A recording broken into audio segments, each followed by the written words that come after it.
എൻ്റെ എല്ലാ കൂട്ടുകാർക്കും നമസ്കാരം. ഇന്നത്തെ നമ്മുടെ ക്വസ്റ്റ്യൻ നോക്കാം. The value of tan square of sec inverse 2 plus coat square of cosec inverse 3 is. എങ്ങനെ നമ്മൾ ഇത് ചെയ്യാം?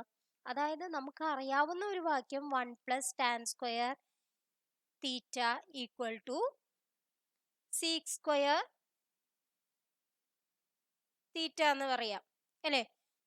ഇതൊരു ഐഡന്റിറ്റി ആണ്. 1 plus tan square theta equal to sec square theta. അപ്പൊ നമുക്ക് ഇവിടുന്ന് ടാൻ സ്ക്വയർ തീറ്റനെ നമുക്ക് എങ്ങനെ എഴുതാൻ പറ്റും? സീക്ക് സ്ക്വയർ തീറ്റ -1 എന്ന് എഴുതിക്കൂടെ? ഇതേപോലെ തന്നെ കോട്ട് സ്ക്വയർ തീറ്റനെ നമുക്ക് എങ്ങനെ എഴുതാൻ പറ്റും? Coat square theta equal to cosec square theta -1. Cosec square theta -1. അപ്പൊ ഇതില് നമ്മൾ തീറ്റയ്ക്ക് പകരം എന്താ എഴുതാം? സീക്ക് ഇൻവേഴ്സ് 2 എന്ന് എഴുതാം. അപ്പൊ ഇതേപോലെ നമ്മൾ ചെയ്ത ടാൻ സ്ക്വയർ തീറ്റ എന്നുള്ളതിനെ നമുക്ക് എങ്ങനെ എഴുതാം? Sec square theta -1. Sec square of തീറ്റയ്ക്ക് പകരം നമ്മൾ എന്താ പറഞ്ഞേ? സീക്ക് ഇൻവേഴ്സ് 2 -1 അല്ലെ? സീക്ക് സ്ക്വയർ തീറ്റ -1 അതാണ് ടാൻ സ്ക്വയർ തീറ്റ. ഇനി അടുത്തത് കോട്ട് സ്ക്വയർ തീറ്റ എന്നുള്ളതിനെ എങ്ങനെ എഴുതാം എന്നാ ഞാൻ പറഞ്ഞേ? Cosec square theta cosec square of തീറ്റയ്ക്ക് പകരം കൊസീക്ക് ഇൻവേഴ്സ് ഓഫ് 3 അല്ലെ? -1. അപ്പൊ ഇതിനെ എങ്ങനെ എഴുതാൻ നോക്കൂ? Sec square of sec inverse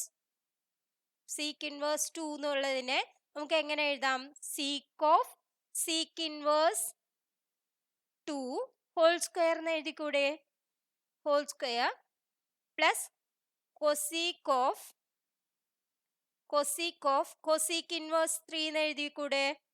cosec inverse 3 whole square എന്ന് എഴുതാം അല്ലെ? പിന്നെ -1 ഉണ്ട്, അപ്പൊ -2 എന്നായില്ലേ?